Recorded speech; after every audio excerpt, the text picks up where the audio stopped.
Digimon is a multimedia franchise created in Japan by Bandai in 1997 that began with an electronic pocket-sized virtual pet toy that quickly evolved to encompass television, movies, video games, and more. The name Digimon is a portmanteau of digital monsters, frequently compared to a similar but more popular franchise called Pokémon, which is a portmanteau of pocket monsters.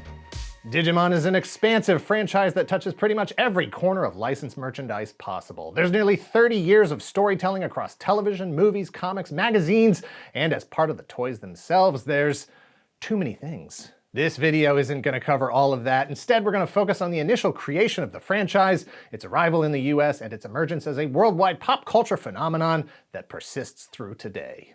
It all began when the climate went completely out of control, the rainforest dried out, and other places got totally flooded with oceans like chocolate sauce. And get this, cities, which were normally blazing hot in the summer, got super cold. A boy named Ty is at summer camp in the middle of July when snow begins to fall. Ty and his friends Sora, Matt, Izzy, Mimi, TK, and Joe are overcome by a blizzard accompanied by a light show similar to the Aurora Borealis. Suddenly, fireballs crash to Earth in front of them, or rather what they thought were meteors turns out to be 7 pocket-sized digital devices, Digivices, one for each of them. The 7 kids are swept into a rift, a bridge between realities, plunged into a digital world, a Digiworld, where they meet a bunch of strange creatures who seem to be anticipating their arrival. Turns out the Digivices they picked up in the real world correspond to their new partners in the Digiworld. They are digital monsters, they are Digimon. When the kids try to run from a vicious wild Digimon, all the good Digimon choose instead to stand and fight, digitally evolving, digivolving from their training forms to their rookie forms, each with new powers that, when combined together as a team, are enough to win the battle. But victory comes with a harsh realization: battles in the Digiworld, or any world, aren't a competition, they're for survival. And if you die in the Digiworld, you die in the real world. Thank you to Magic Spoon for sponsoring this video. Click the link in the description below and use code TOYGALAXY for $5 off your order today. I don't want to say that I'm not a healthy eater, but I am definitely not a healthy snacker. Most of the week I'm just sitting in front of my computer, throwing back chips and cookies, chocolate bars, and soda. No offense to the gas station next door, but there are definitely better places for me to get my work snacks.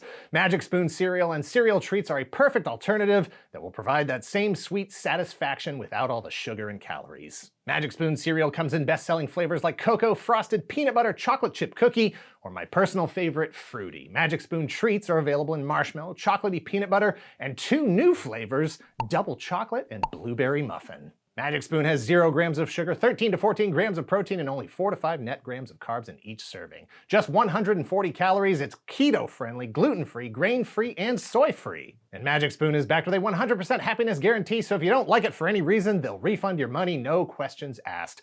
And Magic Spoon also ships to Canada and the UK. So click the link below or scan the QR code on the screen and use code TOYGALAXY for $5 off, or go to magicspoon.com/TOYGALAXY to save $5 off your order today, and thanks again to Magic Spoon. In November 1996, Bandai released the Tamagotchi in Japan. The name Tamagotchi is a portmanteau of the Japanese word for egg, tamago, and the English word watch. Tamagotchi are egg watches. It was an egg-shaped housing for an LCD screen with 3 small buttons. The screen displayed the various creatures that could be raised, their hunger level, their happiness, and their degree of training. You could easily see the virtual pet's age and weight. You gotta feed your pet, play with it, teach it discipline, and clean up its poop. How you care for your Tamagotchi determines what kind of a creature it grows up to become, or if it grows up at all, because neglect will result in a dead Tamagotchi. Press the A and C buttons to reboot life. Not like this. The original concept was created by Akihiro Yokoi. Yokoi worked for Bandai from 1977 to 1987 before founding his own toy development company called Wiz. According to reports, in 1995, he presented the idea for Tamagotchi to Bandai as inspired by a commercial that featured a child attempting to travel with his pet turtle. Part fashion, part game, part child-rearing behavioral social experiment, Tamagotchi was further developed at Bandai by Aki Maita. She was integral in the refinement with respect to color, size, shape, art style, and portability, as determined by direct input from teenage girls. And it sold well. Well over 400,000 units in 1996. While there were definitely boys interested in the Tamagotchi, Bandai made the choice to develop an additional product that was more closely attuned to boys' interests. They believed that a boy's portable electronic pet needed a greater purpose than the joy and fulfillment of nurturing growth, and that purpose was combat supremacy. Initially operating under the name Otokochi, a portmanteau of the Japanese word for mail, otoko, and the English word watch, that evolved into Capsulsaurus, a name inspired by quarter machines that dispense plastic eggs with a variety of toys inside that can be found almost anywhere from malls to airports to convenience stores. But Capsulsaurus as a brand never made it past the conceptual stage because there were other companies developing similar toys with similar names and concepts. In fact, 9 months before Tamagotchi released in Japan, Pokémon Red and Green were released for the Nintendo Game Boy. See, long before it was called Pokémon, it was called Capumon, a portmanteau of capsule monsters. When the creators were unable to copyright the name with the word capsule, they came up with alternatives and settled on the fully original word, mashing together pocket and monsters. For the same reasons, Bandai changed the name of their new toy. Like Pokémon, their solution came from the function of the device and helped inform the narrative of the world the character inhabited and where the battles took place. Digital was cool and futuristic and, like Pocket, mashed together with monsters to form Digimon. Bobby Newport. Bobby Newport. Like the Tamagotchi, Digimon handheld units had a small LCD screen displaying the owner's virtual pet and their current status. 3 buttons allowed the user to perform the various functions, including feeding, training, cleaning up poop, and battling against another Digimon device. That's the whole point of raising and training your Digimon, glory in combat. 2 devices could be linked together once both Digimon creatures reached a certain stage of development. In Japan, Digimon can die. In the US, they were merely sent back to the mainframe. Despite being credited to Akiyoshi Hongo, the stories, the characters, and the world of Digimon were a collaborative effort. See, Akiyoshi Hongo isn't a person, it's a portmanteau of 3 individual names. Aki Maita of Bandai, one of the co-developers of the original Tamagotchi, as previously mentioned, Hiroshi Izawa, the creator of the first Digimon comic, and Takeishi Hongo, director of marketing for Bandai. Tamagotchi made its way to the US in May of 1997, amplifying its pop culture impact to the tune of 10 million units worldwide by July of 1997. Digimon was hot on its heels, released in Japan in June and in the US in December, just in time for Christmas. Digimon wasn't the immediate hit that Tamagotchi was. It took additional versions and a wider marketing campaign before it gained traction, both helped and hampered by the rising popularity of Pokémon, which didn't have a comparable toy, but had already sold 1 million units for the Nintendo Game Boy. モンモンデジモン育てるモンモンモンモンデジモンペンデュラムバトルの前には振りますモンモン振って対戦ニューバトルデジモンペンデュラムモンスター合体もできるよ In September of 1998, the Pokémon animated series began airing in syndication in the US. In February of 1999, it joined Kids WB on Saturday mornings. 6 months later, in August of 1999, Digimon Adventure began airing on Fox Kids. Digimon Adventure was originally produced by Toei Animation, then licensed and adapted for the US television market by Saban Entertainment. That's the same Saban Entertainment that had successfully adapted the Japanese Super Sentai series Zyuranger into the billion-dollar Mighty Morphin Power Rangers franchise in the US in 1993. And they didn't stop with Power Rangers. Adapting Japanese properties for the US market was standard practice for Saban by 1999. Other adaptations included VR Troopers, Masked Rider, Big Bad Beetleborgs, Eagle Riders, and Technoman. It is also likely that Saban recognized the power of drafting on the popularity of Pokemania in the US.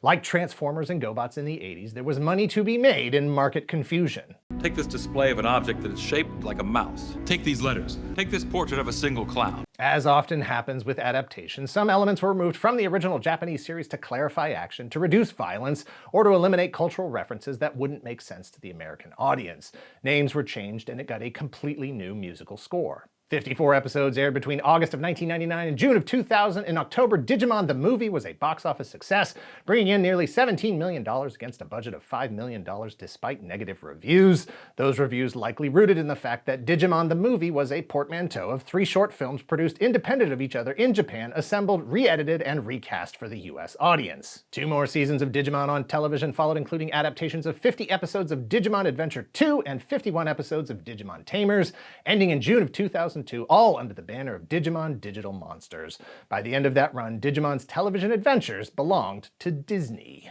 Bobby Newport. Bobby Newport. Newport. In July of 2001, Walt Disney purchased Saban Entertainment, including the rights to all the series they produced, which allowed Disney to run Digimon on ABC Family beginning in March of 2002. The next new series, Digimon Frontier, landed on the Disney block of programming on UPN. Disney adapted Digimon Data Squad in 2007 and then exited the Digimon business. Then, in 2012, somehow, Saban returned.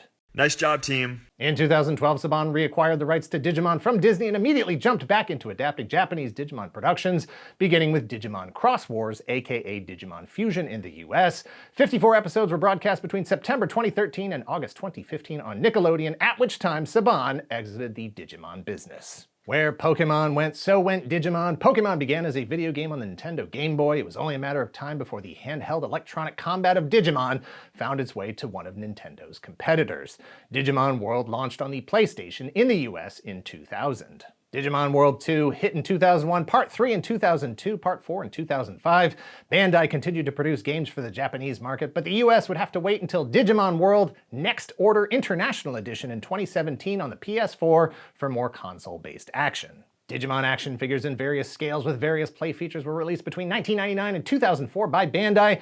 Non-posable PVC figures, deluxe playsets, Digivolving, Digimon with skateboards, Digimon tops, electronic talking Digimon, and more. Digimon is almost 30 years old and as such has had several stretches where it has nearly faded from the pop culture landscape, at least in the US.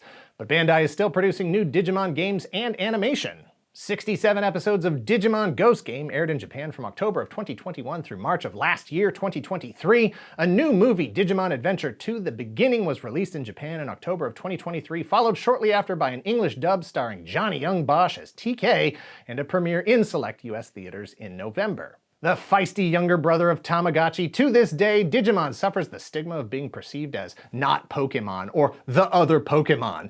In a poll taken of my living room, 50% of respondents thought Digimon was a character in Pokémon. Stupid internet arguments are waged 24 hours a day over brand supremacy, born from which came first, the Squirtle or the egg. Which brand is the original and which is the copy, because they're too similar, so one must have ripped off the other. The reality is that sometimes these things happen at the same time. Multiple creators experience simultaneous independent inspiration based on similar life experiences or motivated by similar pop culture factors. Lots of kids go through a phase where they collect bugs. It was only a matter of time before that activity was made into a game. Bandai and Nintendo took different routes and arrived at similar destinations. Hard to say what might have been if Pokémon and Digimon arrived in the US at the same time instead of Pokémon having a head start. Hard to say what might have been if Tamagotchi and Digimon were a single unisex toy instead of dividing their audience by gender-associated marketing criteria. Even with all that working against it, it's still one of Bandai's top brands, guaranteeing that it will survive long into the future, nurtured with love and affection, trained from birth to fight, and evolving into and beyond the digital world. The Digiworld. I f***ed that up.